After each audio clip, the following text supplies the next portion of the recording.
Bonjour à tous et bienvenue dans la dernière ligne droite de cette conférence avec une présentation de Christophe Asselin qui va nous parler des médias sociaux et de certains cas, de cas pratiques qu'il a eu à travailler. Quelle stratégie gagnante pour les marques en 2015? Merci beaucoup. Merci.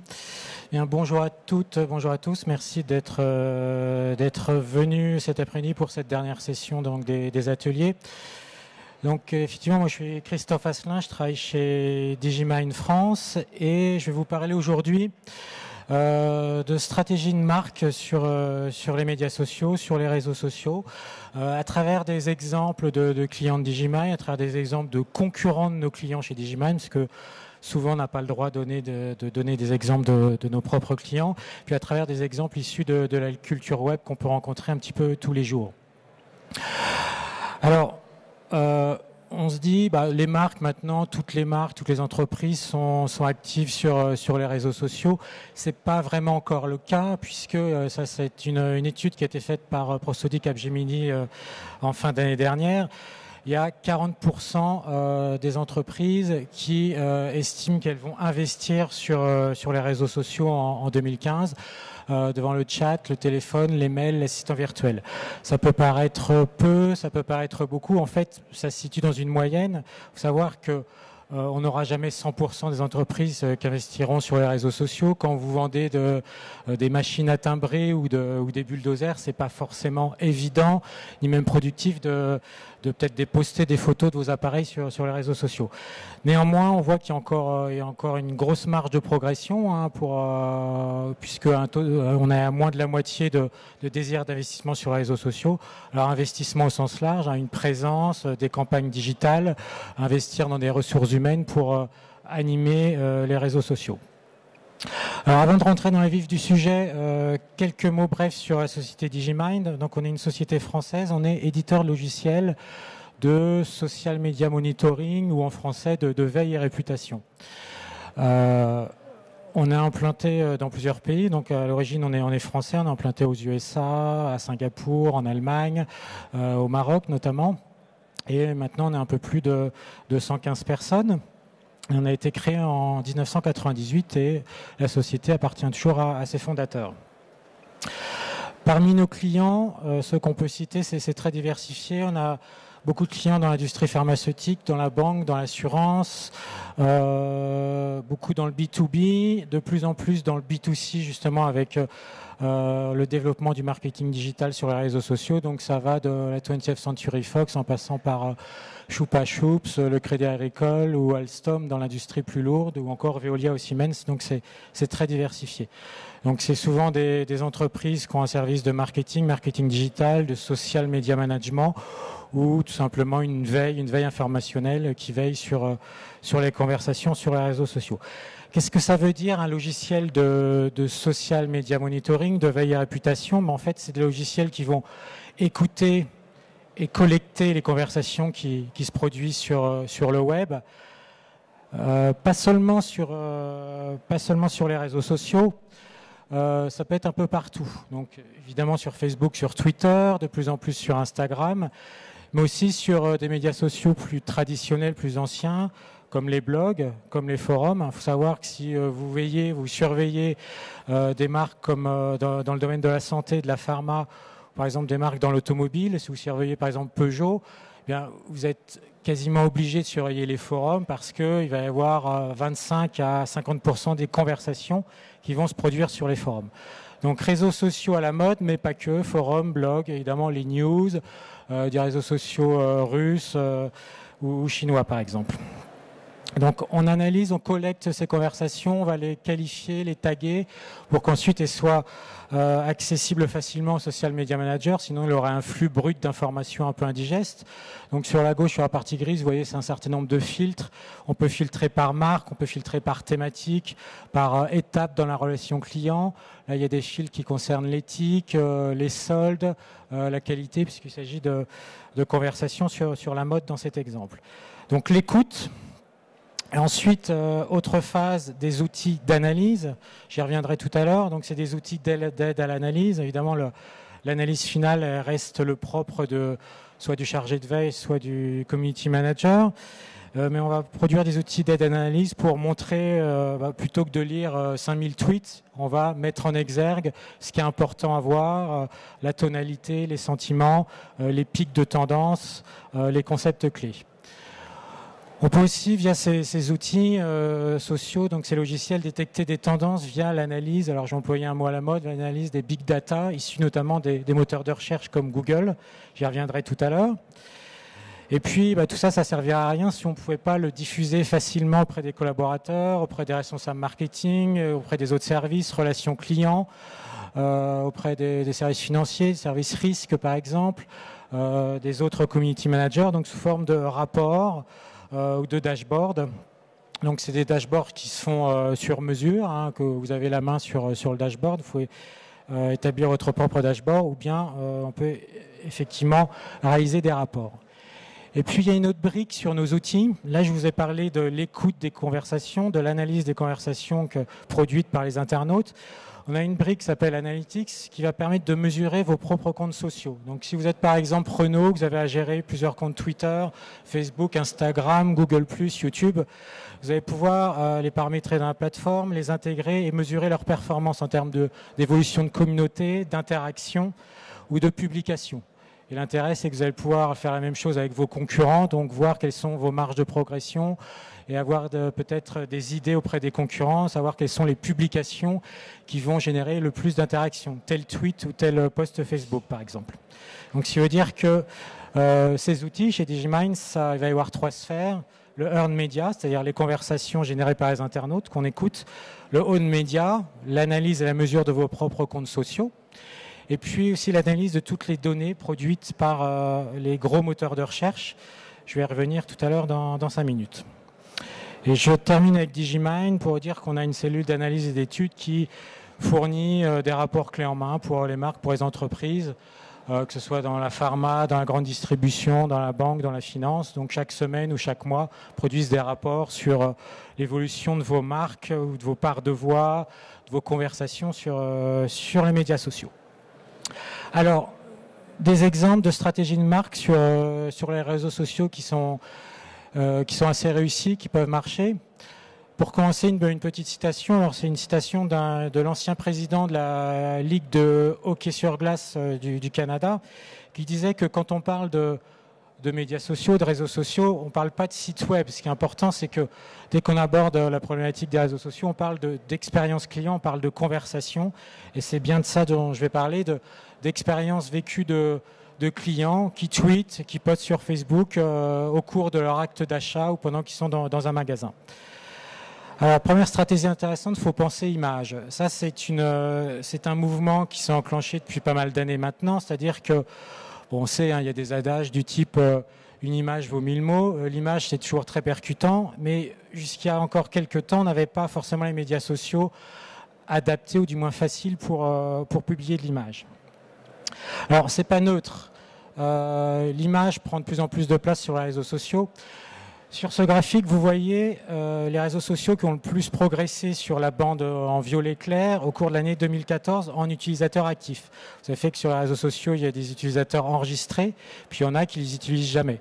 Puis il y a certains réseaux sociaux, il y a des utilisateurs enregistrés et il y a beaucoup d'utilisateurs actifs. Et les 3 réseaux qui ont le plus progressé au cours de l'année 2014, c'est Pinterest, c'est Tumblr, c'est Instagram. Donc, ces 3 réseaux, on va dire, images. Sur Pinterest, vous épinglez vos images sur votre mur. Très pratique quand vous êtes dans le retail ou dans la mode, par exemple. Tumblr, vous pouvez en quelque sorte bloguer, raconter une histoire avec des images. Et puis Instagram, vous pouvez prendre votre chaudière en photo et via un beau filtre, ça va être une photo artistique. Donc vous pouvez publier plein de choses sympas avec Instagram. Donc voilà les réseaux sociaux qui progressent le plus. Pinterest, Tumblr et Instagram. Évidemment, ce qu'il ne faut pas oublier, c'est que sur des réseaux sociaux comme Twitter ou sur Google+, ou Facebook, on peut aussi facilement publier des images, mais ils sont moins dédiés. Sur Twitter, c'est aussi assez pratique, images et vidéos via Vine, par exemple. Alors, ce qui a changé depuis quelques temps, c'est que les gens utilisent de plus en plus leur smartphone pendant qu'ils sont, au cours de leur acte d'achat, pour faire part de leur expérience, de leur mécontentement, de leur témoignage. Alors nous, on le voit de plus en plus qu'on a pas mal de clients dans la grande distribution, donc des chaînes d'hypermarchés et de supermarchés. Et il y a des choses de ce style-là donc, qui sont assez fréquentes. Par exemple, cette personne-là a tweeté, était chez un Monoprix, elle a acheté du frais, c'était périmé depuis 4 jours, elle n'a pas eu d'excuses en magasin, donc elle tweet son mécontentement, elle met la photo comme preuve de ce qu'elle avance avec le ticket de caisse. Alors, on a souvent Monoprix dans les exemples, ils ne sont pas plus mauvais que les autres, c'est parce que Monoprix, c'est un peu dans le cœur de cible des gens qui sont sur Twitter ou d'autres réseaux sociaux, c'est, on va dire, pour simplifier, les jeunes urbains actifs, et donc il y a souvent des exemples avec Monoprix. Donc ça, c'est un premier exemple. Donc les gens témoignent facilement sur les réseaux sociaux, donc c'est vrai que faut prendre en compte cette appétence, ce développement des images sur les réseaux sociaux quand on met en place une stratégie social média, qu'on va surveiller, collecter, écouter les médias sociaux. Autre exemple, les internautes aiment bien brocarder aussi les agences ou les magasins. Donc là, sur cet exemple, sur une publicité comparative, c'est pris dans un hyper Auchan. Donc Auchan qui demande pour une poêle à 12,90 €, qui c'est le moins cher, c'est Cora à 11 €, voilà.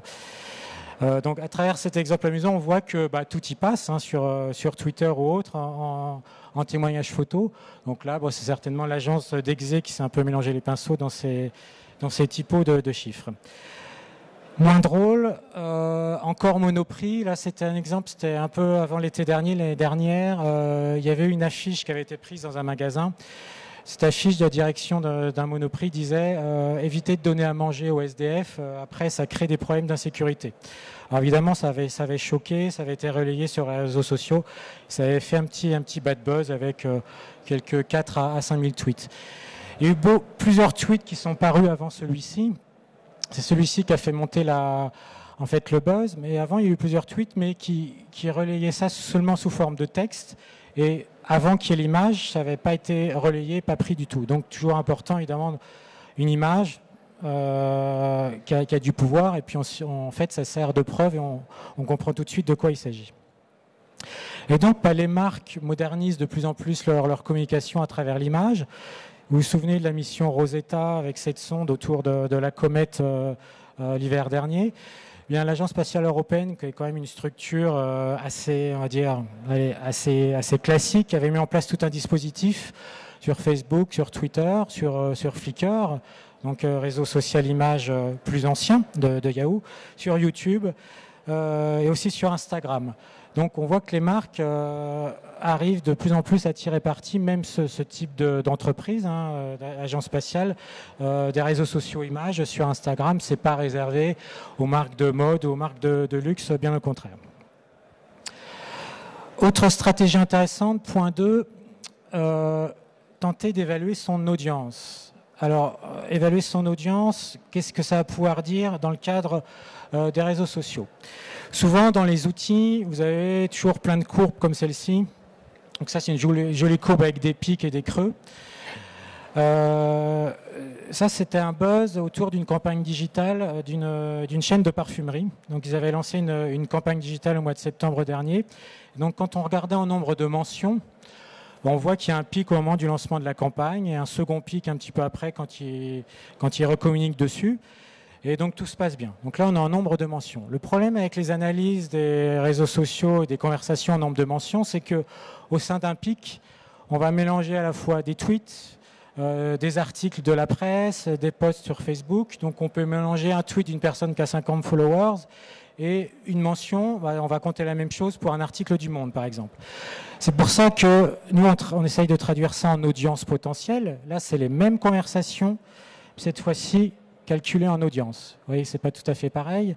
Comment on fait ? On va calculer à chaque fois très rapidement l'audience potentielle d'un tweetos, l'audience potentielle du Monde ou de Libération, par exemple, l'audience potentielle d'une page Facebook à travers ses likes, et on va reporter ça en courbe.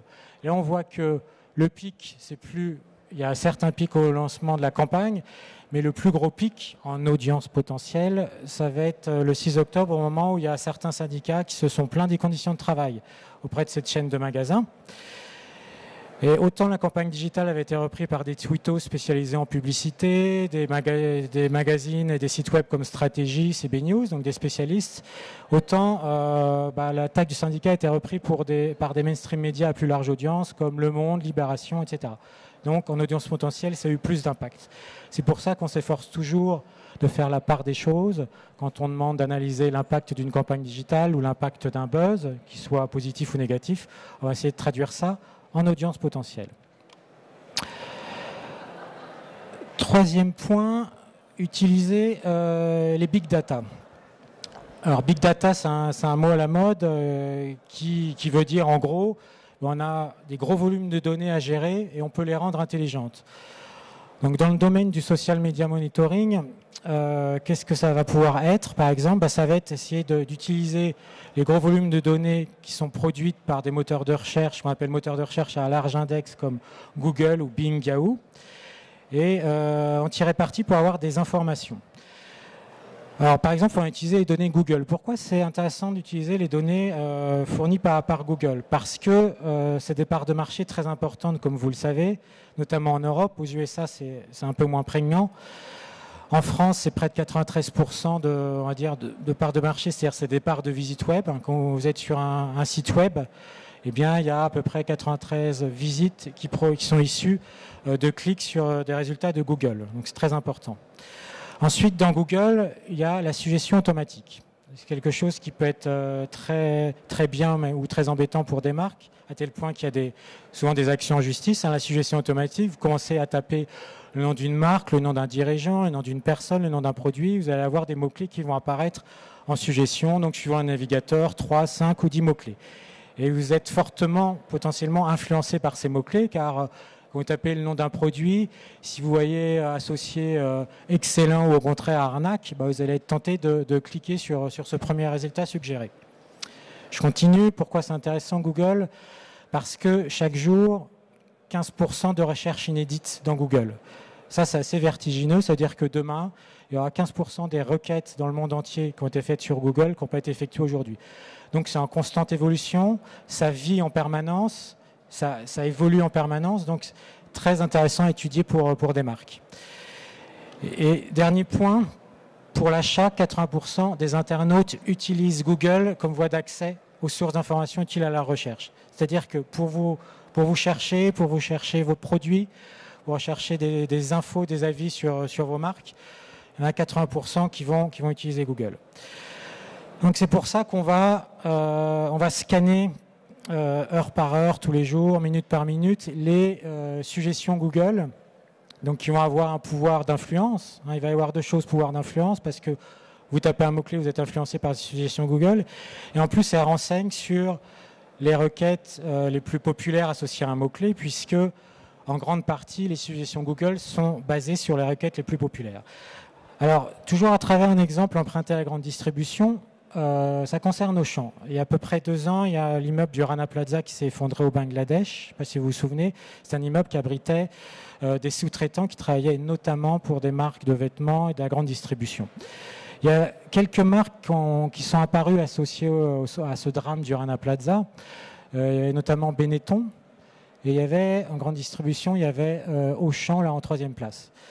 Alors quand on analyse ça, donc ça a évolué au cours du mois qui a suivi entre la 3e place et la 10e place. C'était toujours en haut du classement. Auchan associé à Rana Plaza. Quand on regarde ça, on se dit c'est quand même assez mauvais pour la marque en question, pour l'entreprise. On met en perspective, on fait la démarche inverse, on se demande, quelqu'un qui recherche des informations sur Auchan, donc un client potentiel d'Auchan ou un client fidèle, il va taper Auchan, il va avoir quoi comme suggestion? Auchan Drive, comme sur la plupart des enseignes de grande distribution, Auchan Direct, Auchan Voyage, Auchan Catalogue.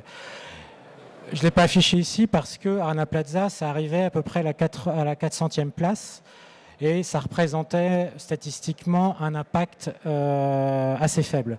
Donc il faut toujours faire la part des choses. Certes, Auchan était associé à Rana Plaza, parce qu'on en a beaucoup parlé à l'époque, mais pour on va dire les clients, les personnes intéressées par les services et les produits d'Auchan, c'était moins évident. Autre point, donc je vous ai parlé d'audience, je vous ai parlé d'analyse de big data. Ce qui est intéressant aussi pour les marques, c'est d'utiliser l'actualité. Alors j'en parle parce que pas besoin d'avoir un budget de 50 000 euros par mois dans le digital pour utiliser ces stratégies-là. Surfer sur l'actu, c'est ce qu'on appelle le newsjacking. On va utiliser une actualité, on va tenter de rebondir dessus pour faire parler de votre marque. Alors ça peut ne pas coûter cher. Bien avant que se développent les réseaux sociaux sur Internet, la marque Sixt, donc en location de véhicules, utilise ça depuis longtemps. Donc là, ils ont relayé les escapades en scooter du président avec son casque, donc pour mettre en exergue et pour vendre leur service de location. Ils font ça souvent, dès qu'il y a une actualité. Donc c'est assez simple, il faut de la créativité, il faut être en phase avec l'actualité, donc soit avec des calendriers éditoriaux pour les événements qui reviennent chaque année, Roland-Garros, Wimbledon, le Tour de France, soit en surveillant les tendances avec des outils de social media monitoring, surveiller les tendances sur Twitter, les médias spécialisés en tendances, en publicité par exemple.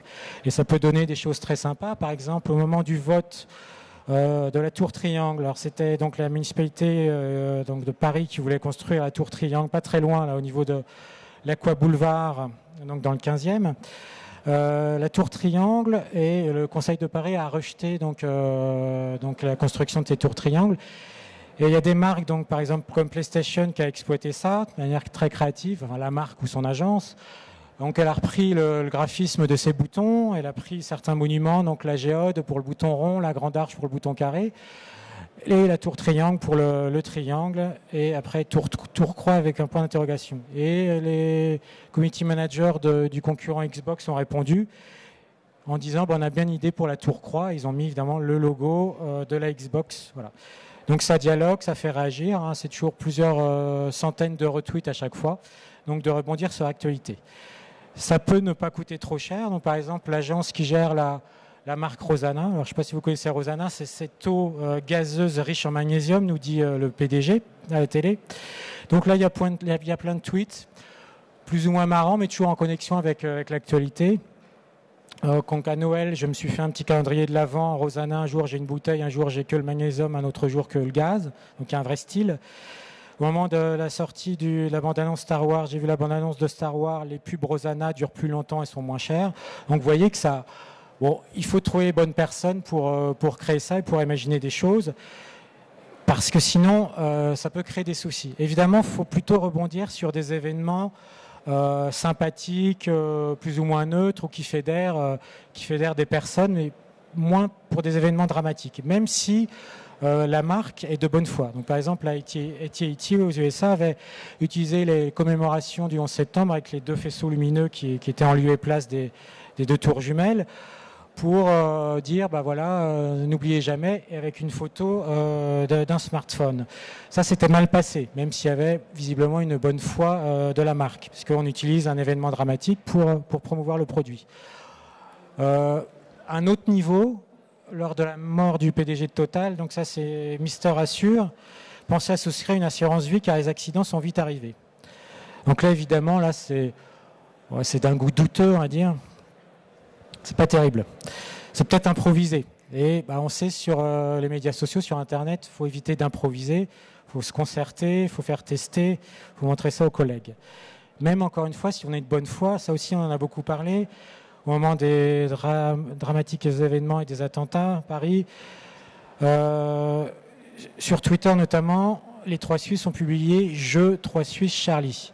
Alors ils ont été beaucoup critiqués, ils s'en sont défendus en disant que vraiment ils voulaient prendre part à l'émotion autour des attentats, mais malgré tout ce n'est pas passé parce que généralement on estime que c'est de la récupération pour des marques commerciales. Donc voilà, même pour newsjacking qui est a priori facile à mettre en œuvre, ça peut a priori ne pas coûter trop d'argent, mais ça nécessite quand même de la créativité et des règles. Ensuite, ce qui peut être intéressant, ce qui est même sûrement intéressant, c'est de valoriser vos fans et donc l'UGC. Donc pas les cinémas, l'UGC, mais le User Generated Content, donc tout le contenu qui peut être produit par les fans, donc sur les réseaux sociaux, un tweet, un post, un billet de blog. Donc ça aussi, ça peut être facile à faire. Hein. Valoriser les fans, c'est vous êtes une marque, vous s'habituez à retweeter vos clients qui sont contents, retweeter vos fans.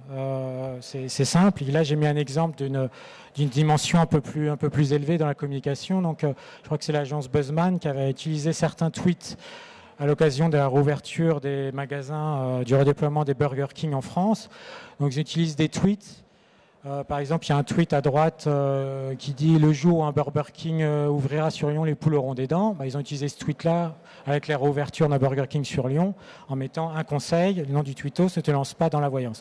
Donc, c'est une belle com, hein, c'est sur les bâches du chantier du magasin. Belle com, et puis après, les tweetos s'en parlent entre eux puisque ça valorise un des tweetos ou plusieurs. Donc ça aussi, c'est toujours intéressant et c'est relativement facile à mettre en œuvre. Point 6, valoriser vos RH. Alors vous allez peut-être me dire, qu'est-ce que ça vient faire en stratégie de marque, les ressources humaines, qu'est-ce que ça peut avoir à faire? Quand on parle stratégie de marque, c'est au sens large. Vous savez qu'on parle de plus en plus de marque employeur, c'est-à-dire que tous les messages, toute l'image, toute la réputation que va pouvoir véhiculer une entreprise sur son emploi, sur ses employés, sur la manière dont elle recrute, sur les conditions de travail dans son entreprise.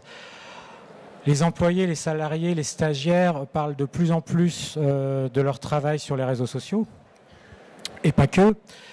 Et ça peut être très diversifié. Donc, je vous ai dit, on travaille beaucoup par la grande distribution. On a à peu près 20% des messages qui concernent la marque employeur dans les conversations chaque mois.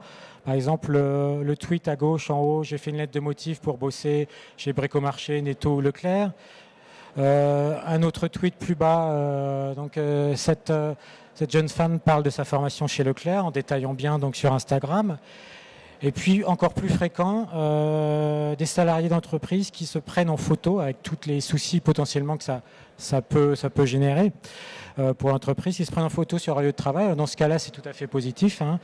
Il y a des gens qui sont très fiers de leur travail, donc qui se prennent en photo, qui se postent sur les réseaux sociaux. Donc c'est une dimension qu'il faut prendre en compte pour une entreprise qui va faire de l'analyse sur les médias sociaux. On n'est pas seulement connecté au marketing digital dans ces cas-là, mais on est connecté aussi tout simplement au service RH pour cette communication et cette marque employeur. Donc gérer, prendre en compte cette dimension sur les réseaux sociaux, sinon on le fait un peu à votre place. Donc là j'ai mis un exemple anecdotique, le fameux exemple des stagiaires des bandeaux iTélé. Donc le bandeau iTélé ou BFM, hein, c'est un peu pareil. Souvent il y a des erreurs, il y a des coquilles dans les bandeaux de ces chaînes d'information en continu. Et il y avait eu un billet, je crois que c'était dans le Plus Nouvel Obs il y a quelques semaines, sur un des stagiaires d'ITélé qui parlait de ses conditions de travail là-bas, donc pour écrire les bandeaux. Donc marque employeur, big data, newsjacking. Autre type de stratégie, essayer d'anticiper et d'exploiter les tendances. Alors ça, c'est toujours un vœu pieux en marketing, exploiter les tendances de consommation.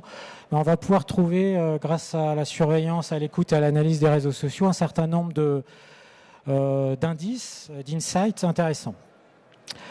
Alors, pour remettre les choses en perspective, encore un petit peu de chiffres et de statistiques. Twitter, en France, c'est, suivant les statistiques les plus optimistes, 6,8 millions d'utilisateurs actifs. Un utilisateur actif mensuel sur Twitter et sur ses réseaux sociaux, c'est quelqu'un qui va avoir tweeté au moins une fois par mois. Vous voyez que c'est pas lourd, un tweet par mois. 6,8 millions. Facebook, en France, 26 millions d'utilisateurs actifs qui ont posté, qui ont modifié leur statut au moins une fois par mois. Et puis Google, je ne parle pas de Google+, mais de la recherche Google, hein, Google Web, c'est utilisé par plus de 40 millions de Français, d'internautes, c'est-à-dire la quasi-totalité des internautes en France. Ça veut dire quoi? Ça veut dire que là encore, je reviens à l'analyse des big data, ça va servir vraiment à analyser des crises, comme je vous l'ai montré tout à l'heure avec le Rana Plaza et Auchan, mais aussi à essayer de détecter des tendances. Alors je prends un exemple sur lequel on avait dû travailler plusieurs mois avant Noël, la gamme de Lego Ninjago. Lego Ninjago, donc c'est une des nombreuses gammes de Lego, On voulait essayer de voir comment cette gamme prenait, donc 6 mois avant Noël. Enfin, prenait si on en parlait sur les réseaux sociaux et si elle prenait de l'importance en France. Donc, on a fait des analyses, on va dire, classiques via les outils de réseaux sociaux. On analyse les concepts les plus discutés.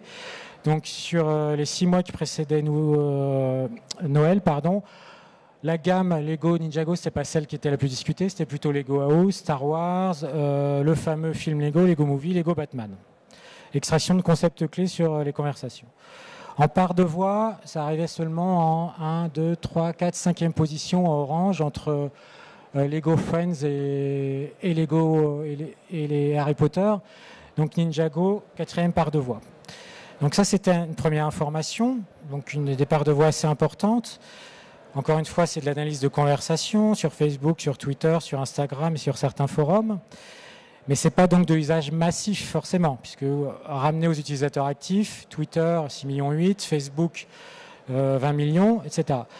Donc là encore, on analyse un certain nombre de données Google. Alors là, il n'y a pas tout, mais un certain type d'analyse pour voir comment ça évolue. Donc entre juillet et novembre 2014, la gamme Lego Ninjago a pris plus 21 places.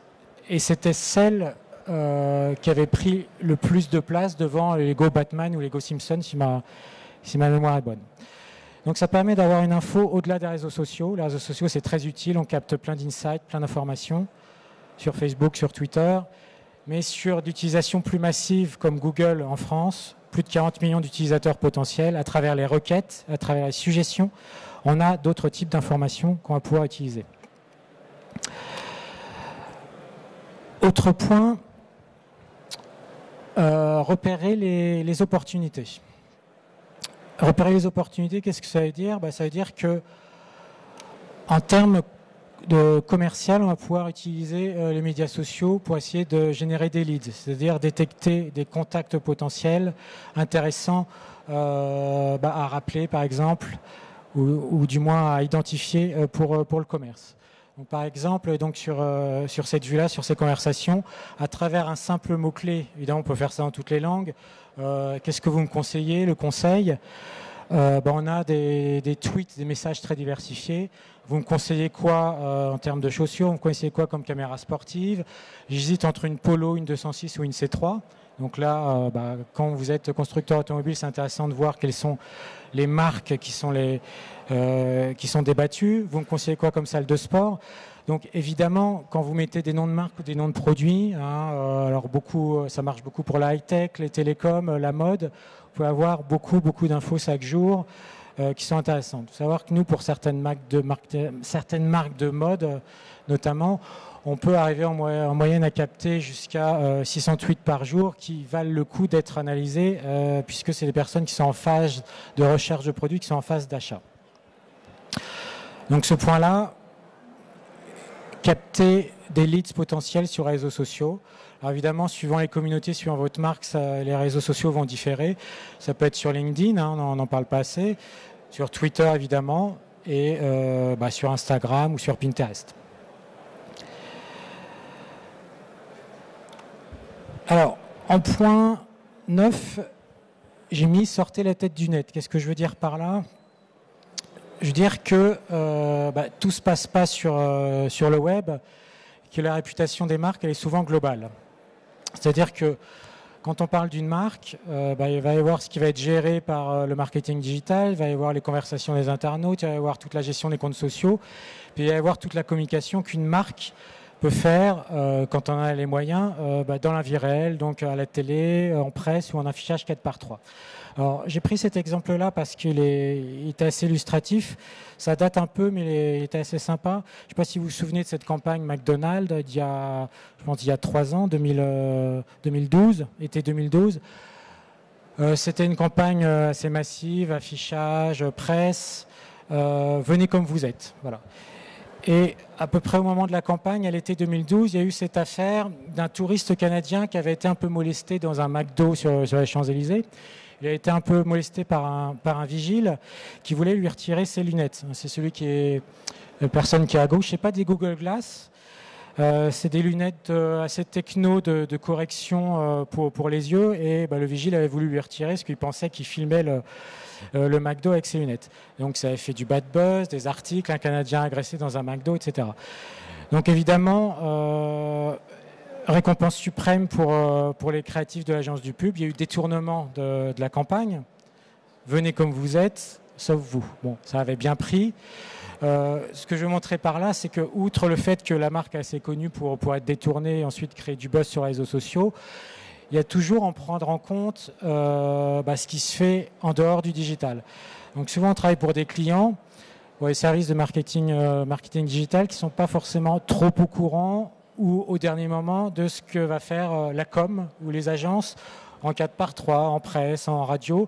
Et donc après, évidemment, très souvent, on a des répercussions dans les conversations sur les réseaux sociaux. On n'est pas tout le temps au courant. Donc, plus que jamais, il ne faut pas fonctionner en silo. Il faut qu'il y ait vraiment interconnexion entre tous les services, le digital et la com traditionnelle. Autre point, utiliser les influenceurs et les ambassadeurs. Alors, utiliser les influenceurs et les ambassadeurs. Les influenceurs, on vous en parle beaucoup. Les ambassadeurs, peut-être un peu moins. Là aussi, c'est très intéressant. Schématiquement, les influenceurs, qu'est-ce que c'est? Ça peut être un blogueur qui a beaucoup d'audience, un blogueur ou une blogueuse mode, qui est très lu à chaque billet, qui va donc toucher potentiellement beaucoup d'internautes, qui va être pas mal retweeté. Donc forte audience, bon capital, un capital sympathie, et les marques vont utiliser ce capital social, donc cette présence sur les réseaux sociaux, ce capital sympathie, pour communiquer à travers ce capital.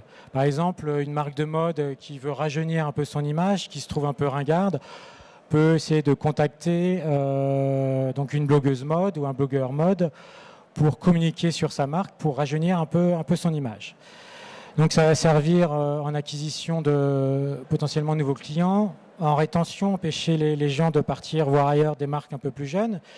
Et les influenceurs, là encore je schématise, c'est pas forcément aussi simple que ça, ils vont être bons pour communiquer sur les grandes valeurs de la marque et pour le premier contact avec un prospect, avec un nouveau client. Donc on est bien au-delà des RP, on est dans de l'acquisition et dans les leads également. Ça c'est côté influenceur. Et puis il y a les fameux ambassadeurs, donc les ambassadeurs là qui sont davantage des fans, des accros, des aficionados d'une marque ou d'un produit, d'une gamme de produits. Par exemple, moi j'avais un collègue chez Digimine, un voisin de bureau qui était fan de certains produits de Sony, qui tweetait beaucoup dessus, qui publiait quelques billets de blog chaque semaine. Et il faisait ça de son propre gré, c'est vraiment un fan de ces produits-là. Il n'avait pas été contacté par la marque. Et au bout de quelques mois, il a été contacté par Sony pour témoigner sur les produits. L'avantage d'un ambassadeur par rapport à un influenceur, là aussi très schématiquement, c'est qu'il généralement il connaît à fond une marque, donc il peut la défendre plus facilement, il peut débattre sur les détails de certains produits, il peut vraiment la valoriser et mettre en avant tous les avantages différenciateurs, même un peu pointus de la marque. Donc il va servir surtout en fidélisation, en assistance, par exemple sur des forums d'entraide, les forums d'entraide pour des produits techniques, pour des fournisseurs d'accès Internet ou câbles, par exemple. Donc, influenceurs et ambassadeurs à détecter sur les réseaux sociaux, ça peut toujours être intéressant. Et en fait, ils ne sont pas concurrents, ils se complètent. Par exemple, ça peut être une personne comme celle-ci.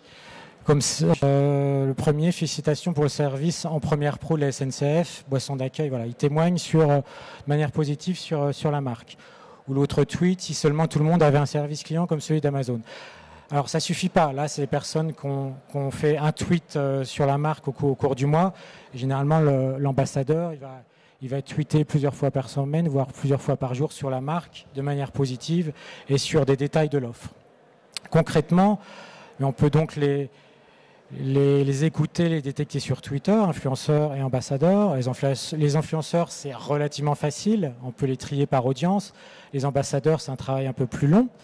Et donc ça peut servir, comme je vous le disais, à de l'assistance. Donc par exemple, Virgin Mobile s'appuie sur des ambassadeurs, notamment pour animer ces forums d'entraide et ces forums utilisateurs.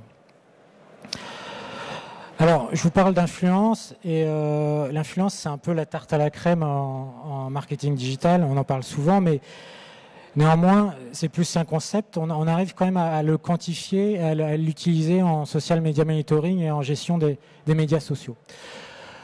Si on théorise un peu l'influence, en gros, il y a 3 piliers. Alors, c'est un peu petit.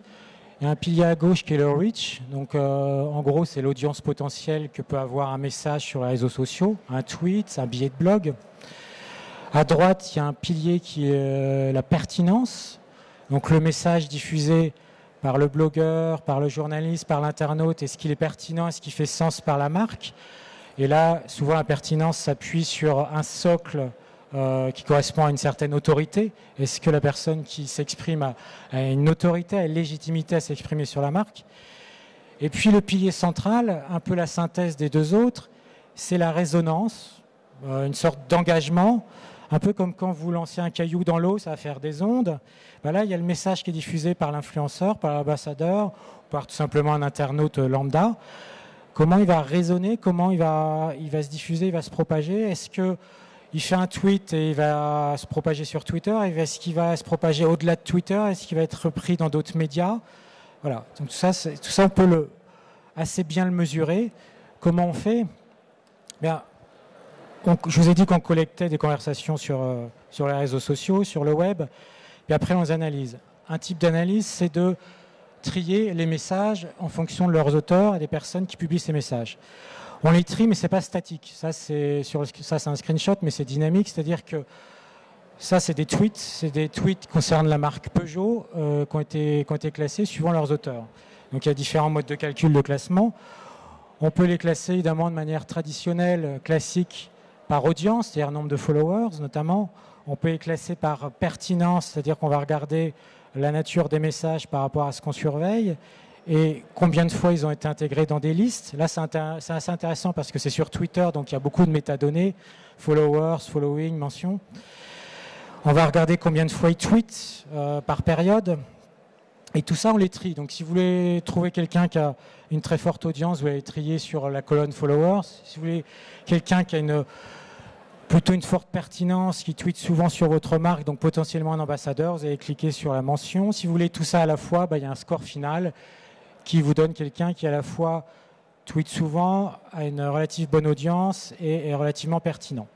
Évidemment, ça, ce sont des outils. Et après, il y a de l'analyse derrière avec le community manager ou le social media manager. Et l'analyse, elle peut aller assez loin puisque, vous le savez, sur les réseaux sociaux, on fournit plein de données lors de votre inscription, notamment sur Twitter ou sur Facebook. Mais au cours de la vie du réseau social, vous fournissez beaucoup de données sur LinkedIn, beaucoup sur Facebook, sur vos passions, sur vos centres d'intérêt. Et c'est aussi relativement intéressant et facile d'extraire des données démographiques pour ensuite sélectionner les personnes par sexe ou par âge. Donc par âge, on va s'appuyer sur la bio, sur les messages des followers, sur l'âge moyen des followers, et on va analyser tout ça. Là aussi, on est encore dans les big data, comparer tout ça, mettre en perspective pour en tirer des statistiques. Et donc, après, autre phase en marketing d'influence, donc en stratégie d'influence, là, vous avez vu des outils un peu lisses, un peu statiques, certes on peut trier, mais il faut se poser la question, est-ce que toutes ces personnes-là communiquent entre elles? Est-ce qu'elles sont proches de la marque? Est-ce qu'elles relaient les messages de la marque? Par exemple, ici Peugeot. Est-ce que c'est des communautés très soudées entre elles? Est-ce qu'elles reprennent les messages de mainstream médias comme Le Parisien? Ou est-ce qu'il y a des communautés un peu plus isolées à droite avec qui il va falloir communiquer de manière spécifique parce qu'elles ne sont pas connectées aux médias sur lesquels je communique, je fais mes campagnes digitales. Donc toujours important de voir comment agissent ces communautés, comment elles sont reliées entre elles, comment elles vivent. Là, c'est du temps réel, c'est pas statique. Vous sortez une période, une analyse de tweets, un mot-clé si vous voulez, donc Peugeot, les concurrents Citroën, et instantanément, ça va vous générer ces cartographies qui sont ensuite interactives. Vous cliquez sur un cluster ou une personne, vous allez avoir les conversations correspondantes. Donc marketing d'influence. Et puis, si je devais garder un seul point, pour moi, l'un des plus importants dans les stratégies de marque, c'est le benchmark. Se benchmarker, regarder ce que font les concurrents ou les voisins pour essayer de se positionner, de se faire mieux. Alors on fait souvent de la veille concurrentielle, et là je suis vraiment dans la démarche benchmark pour essayer de se positionner de manière quantitative et qualitative par rapport aux concurrents. Parce que souvent on est abreuvé de données avec les services de business intelligence, avec les services de marketing. On a des taux d'interaction, des taux d'engagement. On a des taux d'avis positifs. Ah oui, alors j'ai un taux d'interaction sur Twitter ce mois-ci de 4,5% en moyenne. Est-ce que c'est beaucoup, c'est bien, c'est pas bien? Est-ce que c'est bien pour le secteur? Comment font les autres? Est-ce qu'on est bien positionné? Est-ce qu'on est les meilleurs? Ou est-ce qu'on a encore beaucoup de marge de progression? Alors, il y a différentes réponses à toutes ces questions. Concernant le earned media, c'est-à-dire donc l'écoute, le listening des conversations des internautes sur votre marque, il va falloir mettre en œuvre des analyses au-delà des simples analyses de conversation à plat. Donc on peut faire par exemple des analyses croisées. Par exemple, je suis toujours dans la grande distribution. Il ne s'agit pas de se dire seulement je suis Auchan, j'ai beaucoup de conversations concernant l'accueil et la compétence, un peu moins pour la fraîcheur et la qualité. Chez Intermarché, ils en ont beaucoup en choix fraîcheur-qualité. Ça suffit pas. Donc évidemment, chaque graphique c'est cliquable, on a une conversation correspondante derrière. Mais il faut aller plus loin. Donc, pour chaque type d'insight et de thématique, le SAV, la galerie commerciale, la qualité des produits, la fraîcheur, c'est des choses très différentes, tout ça. Eh bien, on va analyser les sentiments, l'audience potentielle, et puis les canaux sur lesquels s'expriment en priorité les internautes.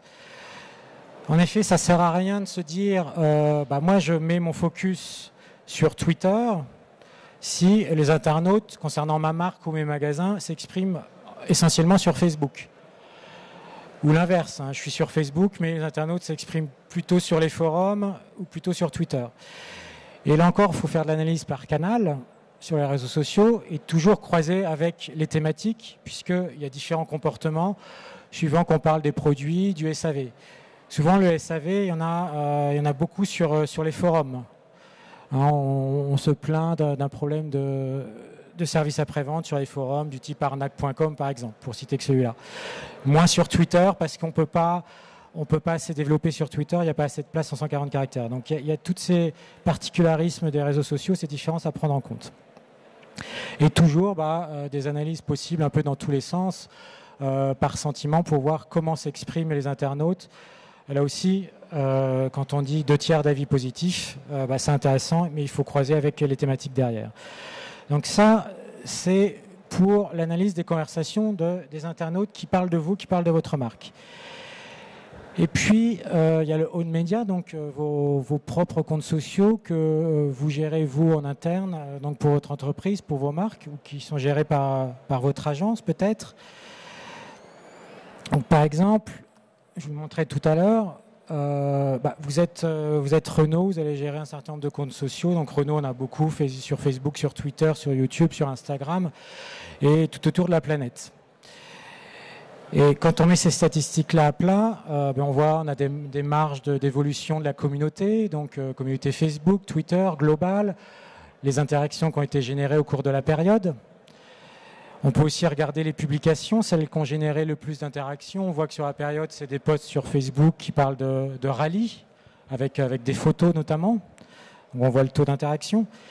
Mais ça, en soi, c'est difficile de se dire, c'est bien, c'est pas bien, est-ce que je peux aller plus loin? On peut toujours se dire, oui, je peux toujours aller plus loin, mais avec quel objectif?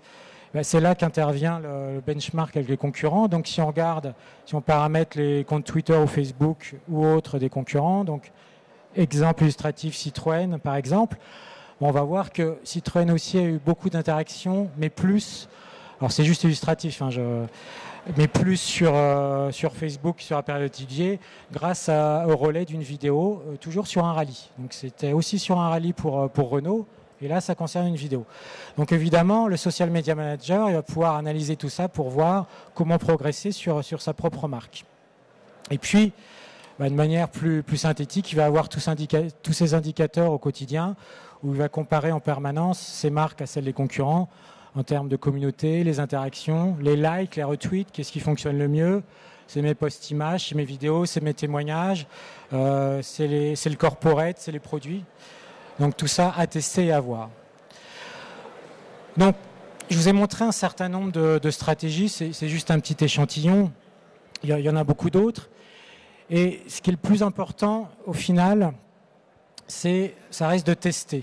Je me souviens quand on a commencé à travailler il y a à peu près 3 ans pour des hypermarchés, ils nous avaient dit Instagram, on ne voit pas trop l'intérêt de surveiller Instagram pour l'instant. Et on avait connecté Instagram en surveillance et en analyse, on s'était aperçu que il y a beaucoup de choses sur Instagram, des gens qui prennent les produits, les photos, qui prennent des produits de maquillage par exemple et qui se disent tiens, je l'ai testé, c'est super. Donc il y a beaucoup d'insights à recueillir aussi sur Instagram. Donc il a juste fallu tester et se dire c'est intéressant. Donc tester, il y a beaucoup de choses qui circulent sur Internet, sur le web, sur les blogs. Par exemple ce genre de messages. Je ne sais pas si vous les voyez, on vous dit souvent quels sont les meilleurs horaires pour publier sur les réseaux sociaux. Alors c'est intéressant. Il y a des infos à retirer de ces billets, mais suivant que vous allez vous trouver en France, en Espagne, en Italie ou aux USA, il va y avoir différentes pratiques. Différents horaires de posts sur les réseaux sociaux qui vous ramènent plus d'interactions. Des heures, des pratiques suivant les pays. Peut-être qu'en France, le mercredi, il y a moins de monde de connecté, et que le week-end, les personnes qui sont connectées, c'est pas les mêmes. Donc il y a tout ça à mettre en exergue et à analyser. Donc ce que je veux dire par là, c'est que quand on vous parle de stratégie et de préceptes en marketing digital et en social media monitoring, il faut toujours tester par soi-même si vous en avez la possibilité pour vous faire votre propre idée. Je vous ai dit tout à l'heure en parlant d'Instagram, a priori si vous vendez des machines à timbrées ou des bulldozers, ça ne va pas être évident, mais c'est pas sûr. Vous pouvez toujours tester et trouver un axe pour communiquer sur ces réseaux sociaux. Voilà, je vous remercie. Si vous avez des questions, je vous écoute avec plaisir. Juste pour vous dire que l'équipe Digimind, elle est juste à droite en sortant à 10 mètres sur le stand C44. Voilà, je vous remercie.